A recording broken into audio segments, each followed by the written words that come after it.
आपको लगता है उस दौर में इस दौर में बहुत ज़्यादा फ़र्क हो गया है और अब किस तरीके से इग्नोर किया जा रहा है?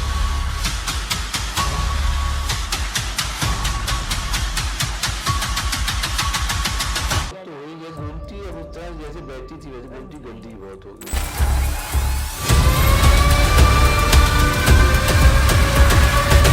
नमस्कार दोस्तों, आप देख रहे हैं पॉडकास्ट विद शैलजा और मैं हूं शैलजा चौहान।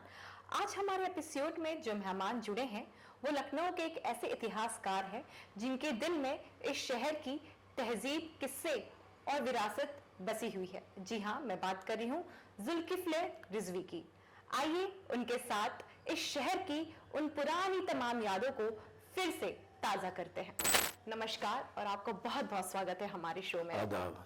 आदाब जी। मुझे सबसे पहले ये जानना है कि आपका जो रुझान है इस हिस्ट्री और इतिहास को लेकर, ये कैसे हुआ और सिर्फ लखनऊ को ही आपने अपना शोध के जरिया क्यों बनाया? क्योंकि लखनऊ में हमारी पैदाइश है और यही हमारे बुजुर्ग रहते आए हैं, पुरखों से हम लखनऊ में रह रहे हैं। तो कहीं भी किसी इमारत में जाने के बाद ये महसूस होता था, दिल चाहता था कि ये किसने बनवाई इतनी बड़ी इमारत, वो कौन था, वो अब कहाँ है, अगर दुनिया में नहीं तो वो कहाँ दफन है, उसकी ग्रेव कहाँ, कब्र कहाँ है उसकी।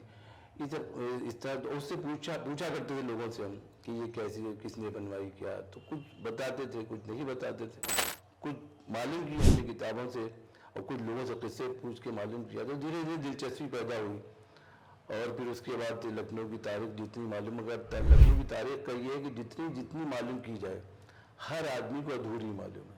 लखनऊ में कोई शख्स ऐसा नहीं है जिसको पूरी तारीख लखनऊ की मालूम हो। कुछ न कुछ उसको ऐसा है कि नहीं मालूम है, मगर फिर भी बहुत मालूम है। तो बस उसी में से हम भी हैं कि मालूम है मगर बहुत कुछ नहीं मालूम है। बहुत सारी कहानियां निकल कर आती है, उन्हीं में ही एक नवाब है आसिफ उद दौला। आसिफ उद दौला लखनऊ में सबसे पहले वही आए थे। अवध में की जो दारुल-हुकूमत थी, कैपिटल जो राजधानी थी, वो फैजाबाद था। फैजाबाद से 1775 में आसिफ उद दौला लखनऊ आए। किसी भी वजह से आए, उनको आगे लखनऊ में बहुत अच्छा दिखाई दिया सब तरफ कि कहीं नहरें हैं, कहीं झरने हैं, कहीं पे ऊंचा है, कहीं पे नीचा है, नशेब है, फराज है और अच्छा लगा उनको फैजाबाद से ज़्यादा। तो उन्हीं ने कहा कि हम इसको लखनऊ को ही कैपिटल अपना बनाना चाहते हैं। फिर उन्होंने लखनऊ में मुंतकिल यही किया, शीश महल बनवाया उन्होंने। पहले अपने रहने के लिए उनके घर का नाम शीश महल था। फिर बिबियापुर की कोठी बनवाई, आस्ती मस्जिद बनवाई, फिर इमामबाड़ा बनवाया। फैजाबाद से लखनऊ तक आने में जितने भी नहरें पड़ती थी उनके ऊपर अच्छे पुल बनवाए ताकि फैजाबाद से बिना किसी रोक टोक के आराम से लखनऊ आ सकें और लखनऊ से फैजाबाद जा सकें। तो उनकी माँ वहीं थी आसिफ उद दौला की। आसिफ उद दौला के वालिद शुजा-उद-दौला थे, जो इंतकाल कर गए थे 1775 में। 1775 में आसिफ उद दौला फैजाबाद से यहीं आ गए थे। और उसके बाद वो अक्सर अपनी माँ से मिलने जाती थी। माँ जो थी उनकी वो लखनऊ आती रहती थी, तो रास्ता वो उनको बहुत अच्छा बनवाना था कि जहाँ से उनकी माँ वगैरह आती थी। तो इस तरह से इमारतें बहुत बनाई। बिबियापुर की कोठी भी एक बनवाई उन्होंने, फैजाबाद से आते में रास्ते में पड़ती गोमती किनारे सारे मकानात बनवाए उन्होंने। और इमामबाड़ा तो ऐसा बनवाया कि इतनी बड़ी छत कहीं नहीं है बिना पिलर की, और बहुत खूबसूरत इमामबाड़ा जिसमें से एक एक ताख और एक एक बुर्जी जो है उससे आप अगर देखेंगे तो सारे ताख एक सीध में सड़क दिखाई देगी। बहुत ही खूबसूरत बना। उसमें बौली भी है, बौली बहुत ही खूबसूरत है और बहुत ही ठंडी है। मगर इसकी वजह क्या थी बनवाने की? वजह थी इमाम हुसैन का मातम और मजलिस और मुहर्रम। अच्छा। क्योंकि जब वो बनवा रहे थे तो किसी इमामबाड़ा बनवाने जा रहे थे तो किसी एक बूढ़िया थी जिसका वहाँ पे घर आ रहा था। तो जब नक्शे नवीस किफ़ायतुल्लाह को उन्होंने बुलाया और ये कहा कि हम यहाँ की इमारत बनवाना चाहते हैं, इमामबाड़ा बनवाना चाहते हैं जिक्र इमाम हुसैन के लिए, तो उसके लिए तो उन्होंने कहा ये जगह आपको टेढ़ी पड़ रही, क्योंकि उसकी बुढ़िया का जो मकान है जहाँ वो खेती करती है, अगर उसको हम नहीं लेंगे तो इमामबाड़ा टेढ़ा बनेगा। तो उन्होंने कहा उससे बात करो, उससे उस इमामबाड़े उस जगह को ले लो। वो उस बुढ़िया ने इनकार किया कि जगह नहीं देंगे क्योंकि यही हमारी रोजी रोटी भी है और हम यहाँ पे नहीं कुछ चीज़ दे सकते, बना नहीं सकते। तो आसिफ उद दौला खुद गया, उससे मिले। अच्छा। और मिलने के बाद उन्होंने कहा कि तुम अपनी जगह हमें क्यों नहीं देती, आखिर ये जगह हमें दे दो। तो उसने कहा नवाब साहब आप ये जगह लेके क्या कीजिएगा? तो उनका यहाँ इमामबाड़ा बनवाएंगे। तो उन्होंने कहा यहाँ ताजिया हम भी रखते हैं, और हम चाहते हैं कि वो ताज़िया हमारी ज़िंदगी के बाद भी रहे। अच्छा। तो उनका ये वादा हम करते हैं कि जब तक हमारा इमाम बाड़ा रहेगा तब तक तुम्हारा ताज़िया इसी जगह पे रखा जाएगा। जी। तो वो ताज़िया लाडो साखन कहलाती है। लाडो, उस बूढ़ा का नाम लाडो साखन था। लाडो साखन का ताज़िया अभी भी इमाम बाड़े में जैसे ही हम जाएंगे तो दाहिने हाथ पे एक बुर्जी में रखा जाता है जी। और वो पहली मुहर्रम को उठता है, मोम की जरी के पीछे रहता है और फिर उसी जगह पे रख दिया जाता है। जी। आशूर को वो उठ के जाता था, काजबैन में दफन होता था, जो अब नहीं जाता और रुका हुआ है जुलूस। तो इस तरीके से, और जिस जहाँ पे उस जगह पे वो बूढ़ा जो थी खरबूजे की खेती करती थी, तो उन्होंने किफ़ायतुल्लाह से कहा कि यहाँ जो बुर्जी इसकी छत पड़ेगी जहाँ पे इसका ताज़िया रखा जाता है तो खरबूजे की छत डालना। तो वो छत खरबूजा नुमा है आज भी, खरबूजा मतलब खरबूजा जो खाने का फल होता है, अच्छा, बिल्कुल वैसी ही छत है। तो आज भी जो लोग अंदर जाते हैं वहाँ देखते हैं गाइड को, तो गाइड इनको ये बताते हैं कि खरबूजे की छत है। अब खरबूजे की वजह ये थी कि वो बूढ़ा की तो ताज़िया नहीं रखा उसका, लाल साखन का, और जो चीज़ की खेती करती थी उसकी छत उन्होंने बनवाई कि यहाँ तो हमेशा याद रहे कि यहाँ पे उसकी याददाश्त रहे कि यहाँ पे खरबूजे की खेती वो करती थी। तो इस तरीके से बहुत ज़्यादा लोगों ने उसमें यह है कि उस ज़माने में कैद पड़ गया था, इस वजह से ऐसा किया गया है कि वहाँ पे लोगों को रोज़गार देने के लिए बनवाया। मगर वजह उसकी असल वजह जो है वो जो भी रही हो, असल वजह यही है कि उसमें जिक्र इमाम हुसैन और मातम व मजलिस के लिए उसको बनवाया है। और इतना बड़ा इमाम बाड़ा कहीं पूरे एशिया में नहीं है, कहीं नहीं है इतना बड़ा इमाम बाड़ा, जिसकी छत इतनी बिना तीसरी पिलर की है, वो डांट पे छत रुकी हुई है। उसी के ऊपर बुलबुलैया बनी हुई है। बुलबुलैया में 1023 रास्ते हैं जो लोग बिना गाइड के नहीं जा सकते, भूल जाएंगे अंदर रास्ता जाकर, तो गाइड लेके जाता है उनको। तो इस तरीके से बड़े अम्बाड़े का वाकया है। जैसे हमने एक कहावत सुनी है, बड़े नवाब आए और चले गए। तो नवाबों जब लखनऊ बस रहा था, जब लखनऊ नया लखनऊ जिसे बोलते हैं कि लखनऊ की स्थापन हुआ है, उस समय अगर हम बात करें कि स्वर्ण काल, golden period of time Lucknow, और हम बोले किस नवाब के दौर पे हुआ था, कि अगर हम बोल सके कि ये जो नवाब थे इनके दौर को मान सकते हैं कि ये स्वर्ण काल चल रहा है। वैसे स्वर्ण काल जो थे सभी के रहे, अच्छा। मगर जो अगर देखा जाए वैसे आसिफुद्दौला का बहुत अच्छा दौर रहा। उनके बाद बादशाह नसीरुद्दीन हैदर जो काफ़ी अरसे बाद हुए हैं, आसिफुद्दौला के बाद, उनका दौर बहुत अच्छा रहा। मोहम्मद अली शाह का दौर बहुत अच्छा रहा जिन्होंने छोटा अम्बाड़ा बनवाया, और उनके पोते वाजिद अली शाह का दौर बहुत अच्छा था जिनसे हुकूमत खत्म हुई। वाजिद अली शाह की अगर हम बात करें, बड़े चर्चा में अभी भी रहते हैं, बहुत सारे किस्से सुने हैं, कोई ऐसे किस्से जो आपको लगता है कि अभी भी लोगों तक नहीं पहुंचा है? वाजिद अली शाह के बहुत ही किस्से हैं। वाजिद शाह हर फन के माहिर थे, तैराक बहुत अच्छे थे, स्विमिंग बहुत अच्छी करते थे, मौसीकी बहुत अच्छी जानते थे, संगीतकार थे, बिल्कुल कथक के इजाद करने वाले थे। अच्छा। भाव जो कथक में होते हैं वो वाजिद शाह की देन है। वाजिद शाह ड्रामे भी लिखते थे। वाजिद शाह मरसिये के बड़े शौकीन थे, जो करबला के वाक़यात में शायर पढ़ते हैं। जैसे मिर्ज़ा जबीर का मरसिया वो बहुत पसंद करते थे। मिर्ज़ा जबीर के शागिर्द थे, अपने को मिर्ज़ा जबीर को उस्ताद अपना मानते थे। तो बहुत ज़्यादा उनको हर चीज़, हर फन से उनको दिलचस्पी थी। होली भी खेलते थे वो, कृष्ण भी बनते थे, क्या बात है, और मातम मजलिस भी करते थे। तो वो कहते थे हम सबके बादशाह हैं, हम किसी एक के नहीं हैं। हमारे यहाँ सारी हमारी जनता जो है हर तरह की, हर मजहब की है, हम सबके हैं। तो हम होली भी खेलेंगे, हम जन्माष्टमी भी मनाएंगे, क्या बात है। सब सारे त्यौहार मनाते थे। बहुत ही अच्छे बादशाह थे। मगर वो उनसे जो अंग्रेजों का मुआहदा हुआ था कि आप फौज नहीं रखेंगे और फौज नहीं बनाएंगे, बस उन्होंने अपना दिमाग फौज की तरफ लगा दिया कि फौज। आज जो लेडीज पुलिस है ये उन्हीं की देन है। अच्छा। उस वक्त लेडीज पुलिस नहीं होती थी। तो हम ये बोलेंगे कि वाजिद अली शाह ने काफी ज्यादा मोटिवेट किया वुमेन। हाँ, उन्हीं ने किया, क्योंकि औरतों की पुलिस नहीं होती थी कहीं भी। ये वाजिद शाह ने कहा कि हम फौज बनाएंगे जो औरतों की फौज होगी। तो उसके जो सिपहसालार थे वो ख्वाजा सरा रहे। ख्वाजा सरा एक किन्नर होते थे। अच्छा। उनको उन्होंने रखा, जो औरतों में भी आते थे और मर्दों में भी जाते थे। उनको उन्होंने रखा और उसके बाद उनसे उनको ट्रेनिंग दिलवाई। तो पहली मरतबा ये हुआ है कि आसिफ, जब ब्रिटिश फौजियों ने दिखा है कि उनका, आपने सुना होगा कि उसने कहा कि हिजरों की फौज बनाई बादशाह ने और औरतों की फौज रखे हुए, ये कैसा बादशाह है। तो उनको ये था कि घरों में जब फौज जाती है तो अगर घर में औरतें हैं, पर्देदार हैं, तो वहाँ मर्द ना जाए, औरतों की फौज जाए। आज पूरी दुनिया में लेडीज पुलिस है, वो उन्हीं की देन है वाजिद शाह की। तो बहुत ही अच्छे बादशाह गुजरे थे और अंग्रेज़ों को पसंद नहीं था कि फ़ौज बढ़ाएं, बट जैसे उन्होंने फ़ौज का वास्ता कि फ़ौज हम बढ़ाएंगे, फ़ौज को ट्रेनिंग देना शुरू की उन्होंने मूसा बाग में और दिलकुशा कोठी में खड़े होकर। बस अंग्रेज़ों को एक चीज़ बुरी लगी और उन्होंने कहा कि हम आपकी हुकूमत को ख़त्म करना चाहते हैं, क्योंकि आपकी हुकूमत दौर हुकूमत में रियाया आपसे खुश नहीं है, ये इल्ज़ाम लगाया उन्होंने। एक सवाल है, 1857 की लड़ाई और सिकंदर बाग, जब भी हम बात करते हैं तो बहुत सारी चीज़ें दिमाग में चलने लगती हैं, और सिकंदर बाग बहुत बड़ा, अगर हम बोलेंगे कि एक जरिया है, या हम बोल दें कि जब भी 1857 की बात होती है तो सिकंदर बाग को हम याद करते ही करते हैं। सिकंदर बाग हजरत महल ने, असल महल का असली नाम जो था मोहम्मदी खानम था। वो फैजाबाद में पैदा हुई थी, फैजाबाद में रहती थी, उनका नाम मोहम्मदी खानम था। फिर वाजिद शाह ने उनको महक परी का खिताब दिया था, अच्छा, हजरत महल को।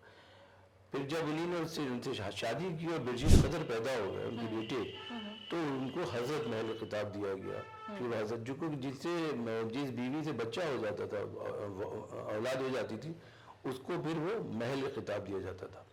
तो हजरत महल भी उनका खिताब हुआ।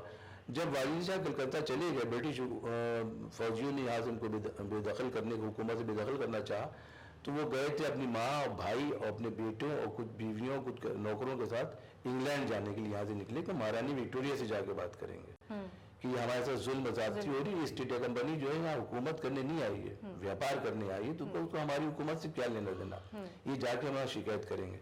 मगर वो कलकत्ते तक गए और कलकत्ते में जाके बीमार पड़ गए। तो उस वक्त हकीमों ने कहा कि आप नहीं जा सकते, इंग्लैंड तक का सफ़र नहीं कर सकते। तो इंग्लैंड उन्होंने अपनी माँ, अपने भाई, अपने बेटों और कुछ नौकरों को वहाँ भेज दिया था। मलका किचवत जो उनकी माँ थी, वो तो महारानी विक्टोरिया से मिलने गई। वाजिद शाह कलकत्ते ही में रहे। वापसी में उनकी माँ का इंतकाल पेरिस में हुआ, वो पेरिस में दफन है। उनके भाई का इंतकाल पेरिस में हुआ, वो भी वहीं दफन है। वाजिद शाह फिर लखनऊ आ नहीं पाए, क्योंकि यहाँ हजरत महल जो उनकी बीवी थी, उन्होंने अंग्रेज़ों को घेर के पहले चिनहट में उनको, उनकी छावनी थी अंग्रेज़ों की, वहाँ उनको बहुत बुरी तरह से हमला किया उन्होंने और अंग्रेज़ों को ख़त्म किया कि इन्होंने हमारे शोहर की हुकूमत यहाँ ख़त्म कर दी, बादशाह की, और ख़ुद यहाँ हुकूमत की है। चिनहट के बाद उन्होंने दूसरी मरियाओं में उनके ऊपर हमला किया, जहाँ उनकी फ़ौज थी। मरियाओं में उन्होंने बहुत अच्छी तरह से उनको शिकस्त दी और जीत हुई उनकी। फिर हजरत में फिर उनका रेजिडेंस, जो रेजिडेंसी यहाँ कहलाती है, इसमें रेजिडेंस रहता था, इसको घेर के उन्होंने इसके ऊपर हर तरफ से हमले किए और यहाँ बहुत बड़ी जंग हुई। फिर उन्होंने जंग सिकंदर बाग में भी की। सिकंदर में भी तो अंग्रेजी फौज जो थी वो शहर के अंदर दाखिल हो चुकी थी, दाखिल थी, रह रही थी। रेजिडेंसी के बाद सिकंदर बाग में हुई, फिर मूसा बाग की कोठी में हुई, बिबियापुर की कोठी में हुई, कोठी दिलकुशा में हुई। ये कोठियाँ कुछ कैसर बाग में भी थी। कैसर बाग को तो बहुत बुरी तरह से लूटा, क्योंकि छत्र मंजिल वगैरह वहीं थी ब्रिटिश फौजों ने, और वाजिद शाह उसी में रहते थे छत्र मंजिल में। उसको लूटा बुरी तरीके से और बहुत ही ज़्यादा नुकसान जो हो सकता था वो हुआ। फिर बादशाह यहाँ कभी आए नहीं, और हजरत महल यहाँ से लड़ते हुए आखिरी जंग उनकी थी वो हुई थी सिकंदर, वो मूसा बाग की कोठी में। मूसा बाग से ही फिर वह नेपाल चली गई, और जब फौजें उनकी कमज़ोर पड़ने लगी तो नेपाल चली गई। वहीं काठमांडू में इंतकाल हुआ, वहीं दफन है। और बिरजीत कदर जो थे वो कलकत्ता चले गए, जो उनके बेटे। अंग्रेज़ों ने कई बार कहा था कि आप यहाँ आ जाइए और हम आपके बेटे के ऊपर से सारे बिरजीत कदर जिनको उन्हें बादशाह बनाया था, हम सारे मुकदमे आपसे उनसे वापस ले लेते हैं और आपको छूट दे रहे हैं, आप लखनऊ वापस आ जाइए। अच्छा। मगर उनका हम लखनऊ नहीं आएंगे, क्योंकि वहाँ से शिकस्त खा चुके हैं और हमारी हुकूमत खत्म हो चुकी है, हम लखनऊ नहीं आके रहेंगे, हम आपके अंडर में काम नहीं कर सकते, रह नहीं सकते। तो यहाँ फिर वो नहीं आई, और न ही उनके बेटे आए, वो कलकत्ते में रहे। बिरजीत कदर वो वहीं रहते रहे। वाजिद शाह का इंतकाल जो था 1887 में हुआ, और बिरजीत कदर का 1893 में हुआ। दोनों को जहर दिया गया, वाजिद शाह को भी जहर दे के मारा और बिरजीत कदर को भी जहर दे के मारा। और कलकत्ते में बाद में वाजिद शाह की जितनी भी प्रॉपर्टी उन्होंने बनाई थी, वहाँ इमामबाड़ा से तनाबाद बनवाया था, कई महल बनवाए थे, जू बनवाया था और म्यूजियम भी बनाया था, जिसको अजायब घर उसको उस वक्त कहा जाता था, जू को अजायब घर कहते थे। वो सब अंग्रेज़ों ने बेच के उनके जितने भी वारिस थे, जितने उसके बेनिफिशरीज थे, सबको आपस में बांट दिया। जी। और उनका बस इमामबाड़ा जो वक्त था, इमामबाड़ा और मस्जिद ये रहने दी जो अभी कलकत्ते में है, और वहाँ उनके बहुत से रिश्तेदार, उनकी औलादें वगैरह वहीं कलकत्ते में रहती हैं। अच्छा, अगर हम कभी भी बात करते हैं तहजीब की या बैठा के खिलाने वाली आदत जो है, वो हम देख रहे हैं, आपको लगता है कि वो अभी भी परंपरा आज के जनरेशन में भी आई है? जो हम देखते हैं कि एक तहजीब है और एक अदा है, अगर हम बात लखनवी करते हैं। तहजीब और अंदाज जो है, जो लखनऊ के लोग हैं उनमें भी मिटा नहीं है ठीक मिटा से, नहीं। मगर बहुत कुछ खत्म हो चुका है। जी। मिसाल के तौर पे जैसे खड़े बिठा के खाने वाली बात है, खड़े होके खाना जो इस्लाम में मना है। बैठ के खाना है कि बैठ के खाइए, तो बिठाल के खाना खिलाने का मतलब ये है कि वो अब तो बूफे सिस्टम हो गया, हर जगह होता है, लोग खड़े खड़े खा रहे हैं। और मगर लखनऊ में मेहमान नवाजी होती है, लखनवी लोग मेहमान नवाज हैं, खातिरदारी अच्छी करते हैं, इखलाक के बड़े अच्छे होते हैं, हंसमुख होते हैं, जी। बेलौस मिलते हैं, जिससे भी मिलते हैं बेलौस मिलते हैं, उनको कोई उससे गरज नहीं होती, बस ये कि उनसे मुलाकात करने आपको लगता है आज की जनरेशन में भी वो चीज आज की जनरेशन में ऐसी चीज़ें हैं। अगर हम पुराने लखनऊ में जाएं, जैसे कि हम काजमैन में जाएं या नुरबाड़ी में जाएं, कश्मीरी महल्ले में जाएं, दरगाह हज़रत अब्बास रुस्तम नगर में जाएं, ऐसी शीश महल की तरफ आएँ, ऐसी जगहों पे आएँ जो लोकल लखनऊ के लोग हैं, उनमें ऐसी चीज़ें पाई जाती हैं अभी भी, मगर बहुत ही कम तादाद में, क्योंकि लखनऊ से बहुत लोग जो बाहर चले गए, कि उनकी औलादें बाहर हैं, वो अभी तक आए नहीं, ना आ रहे हैं यहाँ, तो बहुत ही कम लोग हैं, तो उनमें ये चीज़ें अभी भी पाई जाती हैं। आपने तो मतलब अगर हम देखें, आपने तो बहुत सारे दौर देखे हैं, और अगर हम कंपेयर करते हैं कि जब आप छोटे थे तब के लखनऊ से और आज के लखनऊ में जो इतने आधुनिकता है, इतने ज़्यादा अगर हम देख रहे हैं डेवलपमेंट हो चुका है, लोग आगे बढ़ रहे हैं, तो आपको लगता है कहीं ना कहीं इंसान या आज के भाग दौड़ में हम कहीं ना कहीं बहुत सारी ऐसी चीज़ें जो पीछे छूटती चली जा रही हैं, तहजीब पीछे छूटती चली जा रही है, एक दूसरे को समय देने की जो आदत थी, बैठ के बात करने की, चाय पेश की जा रही है, बातें चल रही हैं, आज के जद्दोजहद में ये पीछे छूटती चली जा रही है। हाँ, जमाने की भागदौड़ जो है बदल रही है हालात को, अब वो चीज़ नहीं रही, बदलता चला जा रहा सब। हम पुरानी चीज़ों को अगर देखते रहेंगे तो जाहिर सी बात है कि तो वैसी चीज़ नहीं हो पाएगी जैसी होती आई, मगर बहुत कुछ हमारे दौर से अब तक बदल गया। हमने बचपन में जो देखा था, हमारे यहाँ की भी जिम्मेदारी थी जी, तो हमने अपने की जिम्मेदारी का दौर भी देखा, और जिम्मेदारी जब निकल गई तो वो दौर भी देखा है। फिर उसके बाद जो हमारे यहाँ जो बहन भाई थे, सबकी अलग एक खिलाई होती थी, कि जो विलादत किसी की हुई तो उसको एक खिलाई उसके साथ रख कर दी जाती थी, वही उसको पालती पोसती थी, देखती थी। वो सब चीज़ें खत्म हो गई जो अपने बच्चों के साथ हम ना कर सके ऐसा। तो ये हालात बदलते चले जाते हैं, और वो चीज़ें, वो तहजीब जो लखनऊ की थी कि पहले आप, तो वो चीज़ भी अब खत्म हो गई है, कि पहले आप वाली चीज़ खत्म हो गई है। तो आज का हर एक चाहता है पहले हम फिर आप। अगर पहले आप में देखें तो मेरे ख्याल से सड़कों पे एक्सीडेंट होना बंद हो जाएंगे, तो लोग दूसरों को देंगे मौका कि पहले आप निकल जाइए। अब आजकल गाड़ियों की रेस है, हर एक चाहता है पहले हम निकल जाएं, तो उसमें एक्सीडेंट वगैरह होते हैं। तो पहले आप की चीज़ तो बहुत ही अच्छी थी जो खत्म हो चुकी है। अगर हम बात करें, मुझे ऐसा लगता है वो आप जिस काल की बात कर रहे हो, उस काल का जो लखनऊ हुआ होता होगा वो बहुत खूबसूरत होता होगा, और आज के लखनऊ आप देख रहे हैं बहुत ज़्यादा पॉल्यूशन हो गया है, उतनी ही ज़्यादा पॉपुलेशन है, तो आपके पास तो बहुत सारी चीज़ें होंगी बताने को। ये पहले का लखनऊ और आज के लखनऊ में कितना ज़्यादा फर्क है? बहुत फर्क है। हमने जो देखा वो अब नहीं है, जो हमारे बुजुर्गों ने देखा वो हमने नहीं देखा, जो उनके बुजुर्गों ने देखा वो उन्हीं नहीं देखा। तो बदलते बदलते काफी वक्त लगता चला जा रहा है, बदल रहा है, बहुत ज्यादा लखनऊ बदल रहा है, क्योंकि लखनऊ में कुछ चीजें ऐसी जो कहीं भी नहीं जा सकती। जब वाजिद शाह यहाँ से गए तो उनका हसरत से दरो दीवार पे नजर करते हैं, खुश रहो अहले वतन हम तो सफर करते हैं, तो उन्होंने तो सफर कर लिया, मगर हम लोग खुश न रह पाए लखनऊ में। फिर उसके बाद कहीं से खुशी नहीं है हम लोगों में, कि जिस तरीके का लखनऊ था वैसा नहीं, हर चीज़ पे अफसोस होता है। पहले अगर कोई बुजुर्ग जा रहा है तो कोई छोटा उसके आगे निकलता नहीं था, पीछे ही चलता रहता था। तो अक्सर ये होता था, जैसे हमने देखा हमारी गली में है, सड़क पे कोई बुजुर्ग जा रहा है तो जितने छोटे से पीछे चलते रहते उससे आगे कोई नहीं निकलता था।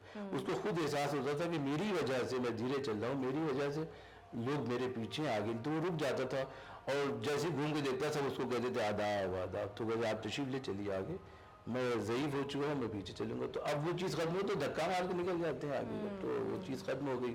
पानी पीते थे तो पहले जितने लोग बैठे होते थे सबसे पूछ लेते थे, आप पानी पियेंगे, आप पानी पियेंगे। लोग इनकार कर देते तो उसके बाद पानी पीते थे। तो पान घरों में होता था कि अगर कोई जो मैं इसी प्रश्न में आने वाली जो थी। बुजुर्ग सबसे महिला घर की महिला होती थी, वो पानदान की मालिक वही होती थी। पानदान, खास और वो पानदान जो था वो लगाती थी, और जितने होते थे बैठे हुए सबको अपने हाथ से पान लगा के देती थी। लोग कहते जिसको पान दिया था तो वो खुद उठ के आता था, उसको पान देती थी, उसको पान लेने के बाद उसको आदाब करता था। और उनके हाथ का पान सबको पसंद होता था। अक्सर लोग इंतजार करते थे कि अब पानदान खुला है, चलते हैं और पान खाएंगे।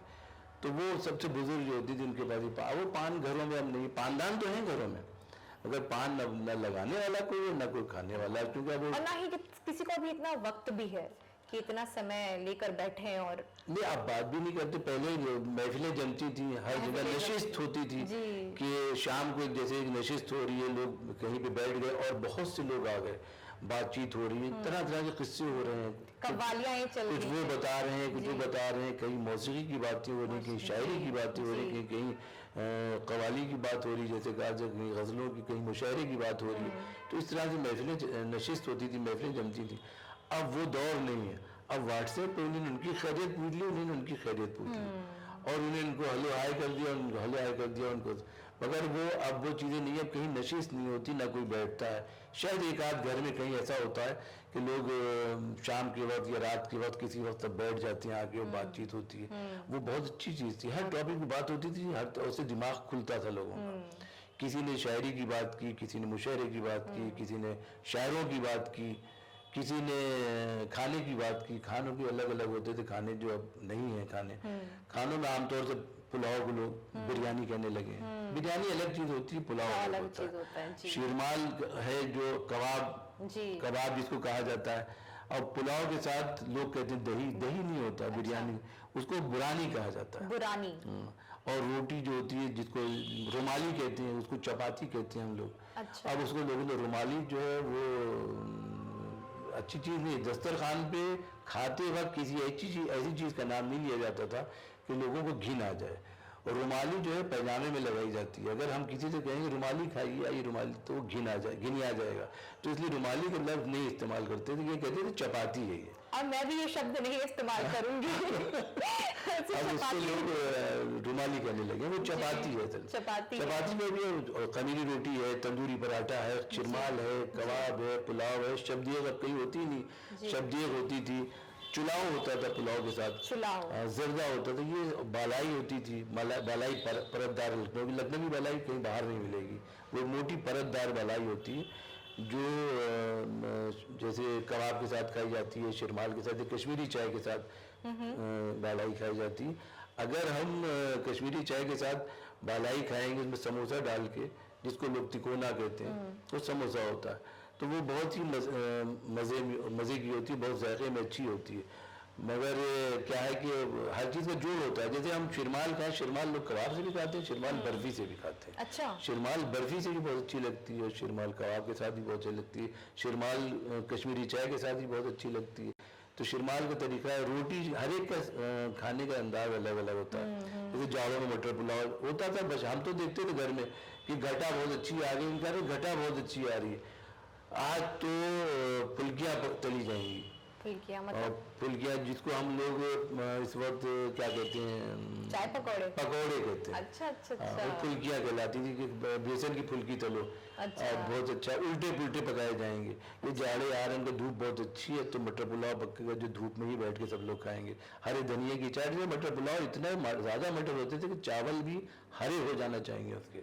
अगर चावल हरे नहीं है तो मटर पुलाव नहीं अच्छा होता था। अब तो आज मटर पुलाव लोग देते तो मटर चावलों के ऊपर 8-10 मटर रखे हुए खाली, जो अच्छे नहीं लगते। वो इतने मटर हो तो मटर चावल का रंग बदल जाए, हरा हो जाए, और वो हरे धनिया की चटनी के साथ खाया जाता है। आपका खाने को लेकर अनुभव जो मैं सुन रही हूँ, मुझे लगता है आज की जनरेशन में बहुत कुछ मिस कर रही है। और हमें लगता है कि हमें जो दौर आपने देखा है, ये सारी चीजें मिस तो हो चुकी हैं। हाँ, हो चुकी है। ये हमारे हाथ में भी कि हम कितना सजो के रखते हैं। एक पराठे होते थे जो इतने अच्छे पराठे होते थे, वो गलावटी कबाब के साथ खाए जाते हाँ, मैंने नाम सुना है गलावटी। हैं। वो कबाब, वो पराठे इतने अच्छे होते हैं कि चबाने की जरूरत नहीं पड़ती। अच्छा। हाँ, वो मुलायम इतने पतले, जिसको चपाती कह रहे हैं, उस पे ही घी लगा हुआ होता है पराठों में, और वो गलावटी कबाब के साथ होते हैं कि अगर उसको मुंह में हम रखेंगे तो हमें चबाने की जरूरत नहीं पड़ेगी, लगता है वो यूं ही घुल जाते हैं। वो अब कहीं घरों, वो हर घर में पकते थे, हर घर में पकते थे। अब पकाने वाले ही नहीं उसको कोई। एक चीज होती है कलिया, कलिया जो कम मसाले का होता है। अच्छा। जो बुखार में तबीयत खराब जब होती थी तो डॉक्टर कहते थे, पहले डॉक्टर भी कहते थे कलिया खाइए आप। अब आजकल कलिया को घरों में पकाने ही नहीं जानते, ना डॉक्टर जानते हैं। कलिया कम मसाले का होता था और वो गोश्त में पकता था। अच्छा। और उसमें चपाती जो थी वो मल के खाई जाती थी। अच्छा। उसके सालन में शुरू में चपाती मिक्स कर ली जाती थी, और बहुत ही मजे का होता है, जिससे मुंह का मजा भी सही हो जाता था। बुखार में मुंह का मजा खराब हो जाता था, ठीक हो जाता था। आज खलिया कहीं पकता नहीं, कोई जानता नहीं इसके बारे में। बहुत सी चीजें ऐसी जो नाम रह गया है, वो चीजें खत्म हो गई है। हम लखनऊ की बात करते हैं, जब भी लखनऊ का जिक्र होता है तो अगर हम पोशाक या कपड़ों की बात करें तो चिकनकारी का नाम आ जाता है कि चिकनकारी सूट या चिकनकारी कपड़ा तो सिर्फ लखनऊ से ही है जो लेना है हमें। तो ये जो लखनऊ की चिकनकारी का जो इतना ज्यादा हाइप है, या बोलें कि नहीं, बात तो है। चिकन तो लखनऊ की इतनी अच्छी होती है कि बहुत से जगहों पे जो कारीगर होते हैं, जो दीवार पीओपी वाले, आज के हम मिसाल ये दे रहे, पीओपी वाले जो डिजाइन दीवारों बनाते हैं, तो वो चिकन के कपड़ों से उतारते हैं, लखनऊ के चिकन के कपड़ों। तो आप ये मानते हैं कि हाइप नहीं है, ये वास्तविकता है? वास्तविकता है।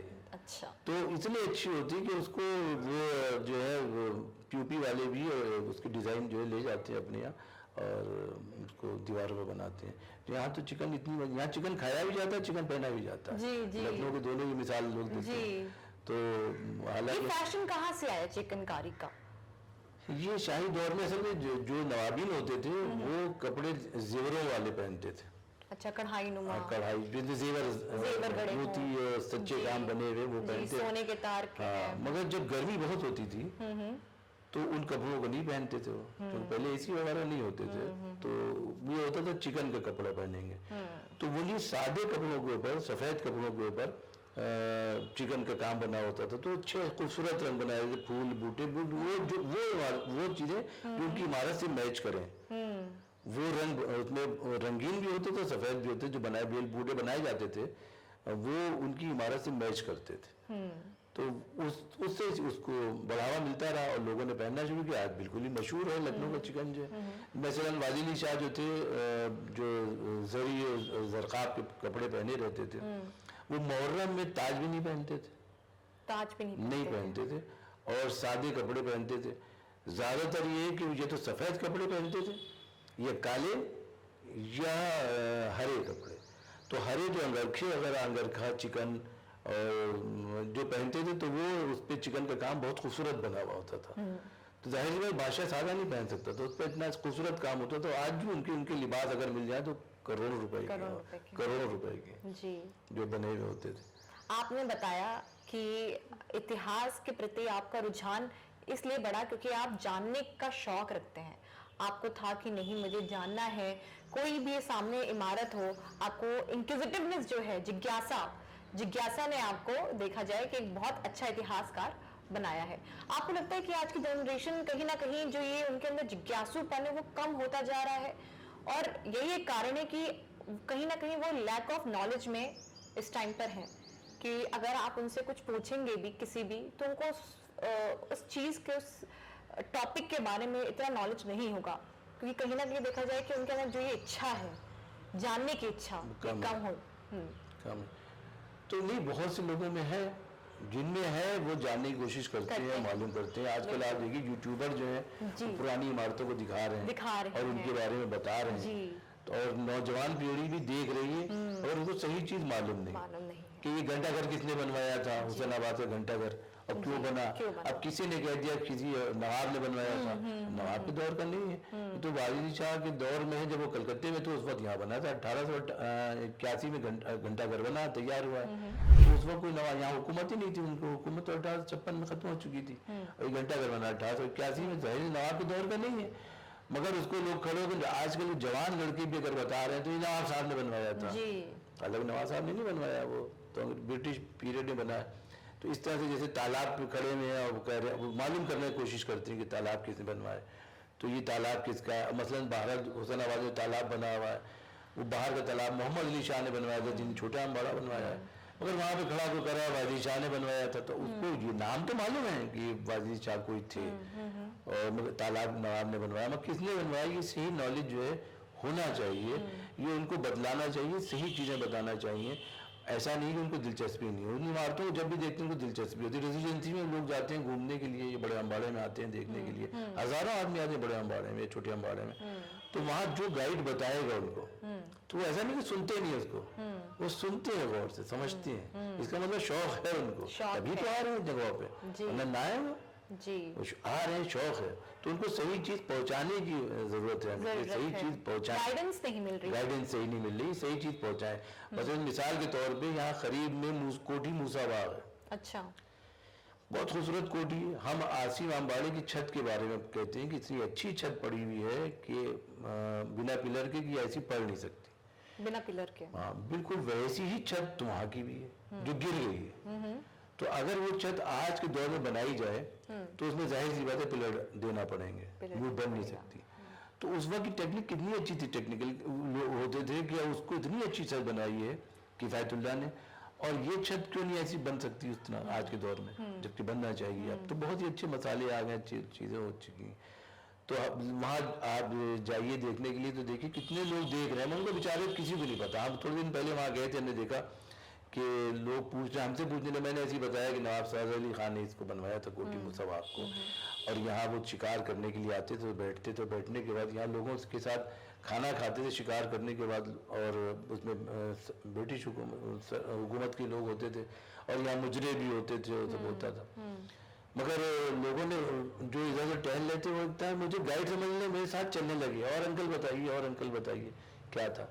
तो हमने बताया कि इनकी जो माँ थी मलके आलिया, जिन्हीं ने बनवाया है नवाब साद अली खान ने, इनकी माँ थी मलके आलिया, उन्हीं ने अलीगंज में हनुमान जी का मंदिर बनवाया। अरे, और उसके बाद बड़े मंगल की छुट्टी करवाई। क्या बात, बड़े मंगल को जितनी सबीलें यहाँ लगती हैं, प्याऊ लगते हैं, वो सब उन्हीं की देन है। उन्हीं ने कहा कि लोगों को पानी पिलाओ जेठ के पहले हफ्ते में, और पहले मंगल को। ये लोगों को बहुत ध्यान से सुनना चाहिए। और हनुमान जी के नाम पे सबीलें लगाई जाती हैं, भंडारे होते हैं। क्या बात, ये उन्हीं की बेटी की बनाई हुई चीज है, और यहाँ पे इतना खंडर हो रही है, इस पे सरकार कोई तवज्जो नहीं दे रही, उसको देना चाहिए तवज्जो।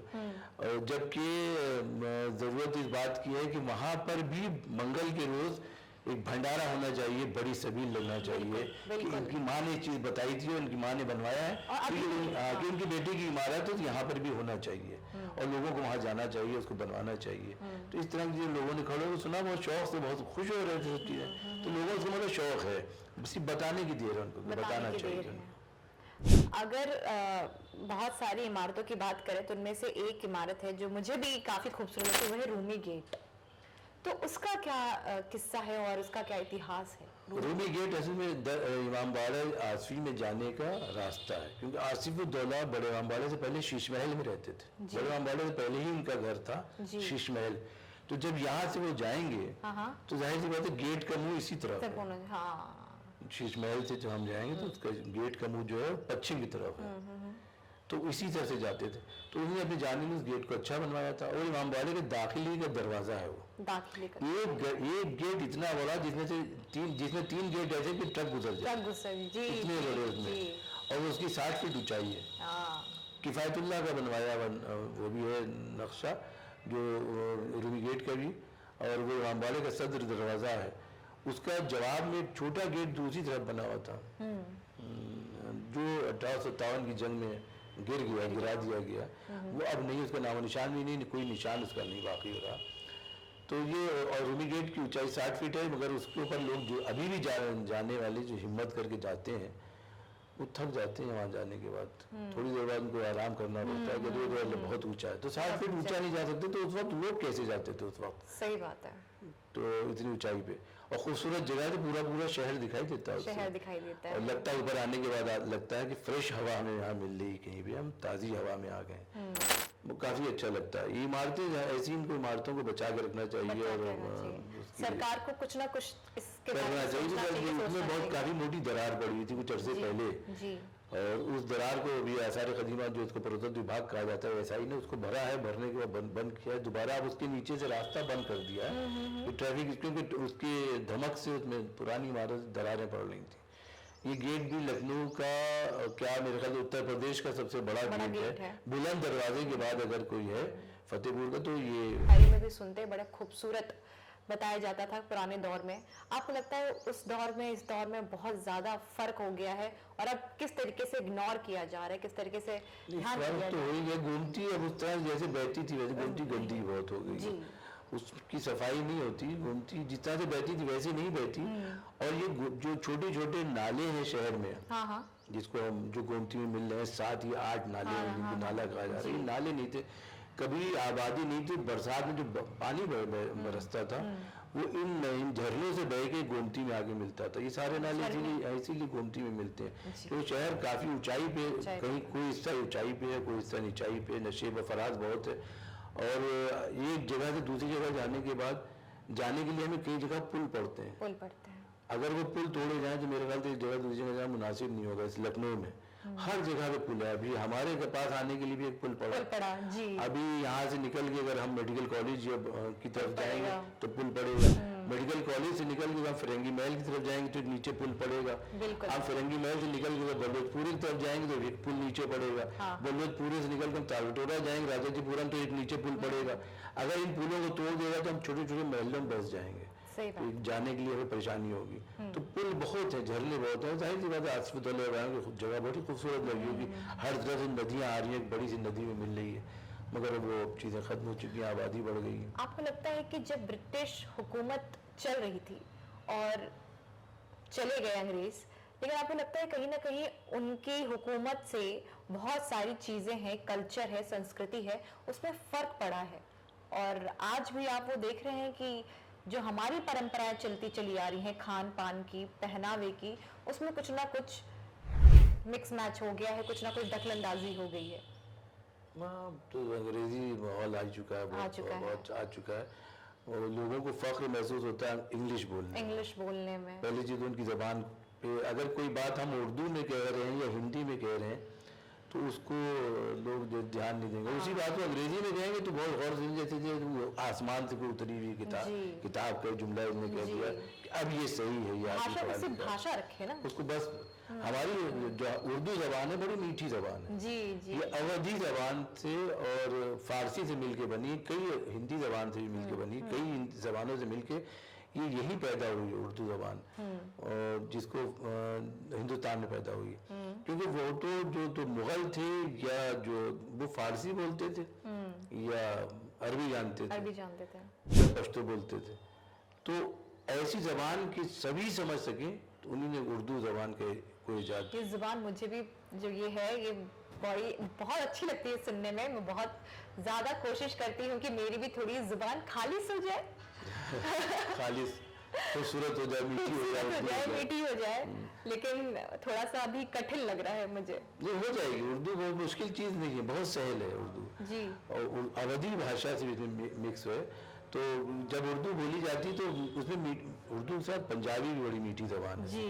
जबानें सब अच्छी हैं, सिर्फ उसके बोलने का अंदाज होना चाहिए।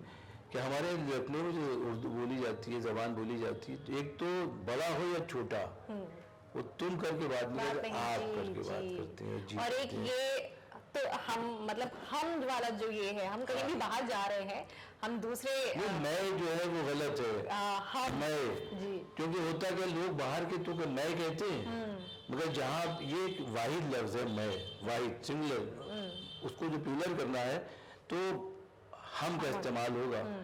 तो जाहिर सी बात है कि वो कहते तो ये है कि मोजा पहन लिया, जबकि मोजे 2 पैर है, वहां पे तो मोजा कहेंगे, और जहाँ पे अपना नाम आता है वहां कहते हैं मैं। तो हम मोजे को मोजा नहीं कहेंगे, मोजे कहेंगे। अच्छा। और सिर्फ अपने को हम कहते हैं, मैं नहीं लाता। और वो जैसी चीज को देखेंगे, अरे हम तो बहुत दिनों से आपको ढूंढ रहे थे, बहुत दिन से आपकी याद आ रही थी, बहुत दिन से आपको तलाश कर रहे थे, आज हमारी आंखों को नूर बख्शा, आपसे मुलाकात हो गई, बहुत ही खुशी हो रही है आपसे मिलके। ये मीठी मीठी बातें होती हैं, गले लग जाती हैं, होता है। हमारे तो ये बहुत अच्छी चीज़ है इस तरह की लखनऊ में। जी। आपका बहुत बहुत शुक्रिया हमारे इस पॉडकास्ट में आने के लिए। आपने जो मेरे ज्ञान का इजाफा किया है, मेरे साथ साथ कई दर्शक हैं जिनको बहुत कुछ नहीं पता होगा, जो पर्टिकुलर डेट्स के बारे में, पर्टिकुलर इतिहास के बारे में जो आपने बताया, रूमी गेट से लेके वादिद अली शाह तक। जरूर मुझे पता है कि बहुत सारे दर्शक ऐसे हैं जिनको बहुत सारी चीजें नहीं पता है। आपने मेरे साथ ही उन सबके ज्ञान का इजाफा किया है। आपका बहुत बहुत शुक्रिया। शुक्रिया शुक्रिया, आदाब आदाब साहब, सबका भी शुक्रिया। जानने के लिए और ऐसे ही नई नई चीजें जानने के लिए, समझने के लिए हमारा पॉडकास्ट देखिए। हम फिर मिलेंगे एक नए एपिसोड में।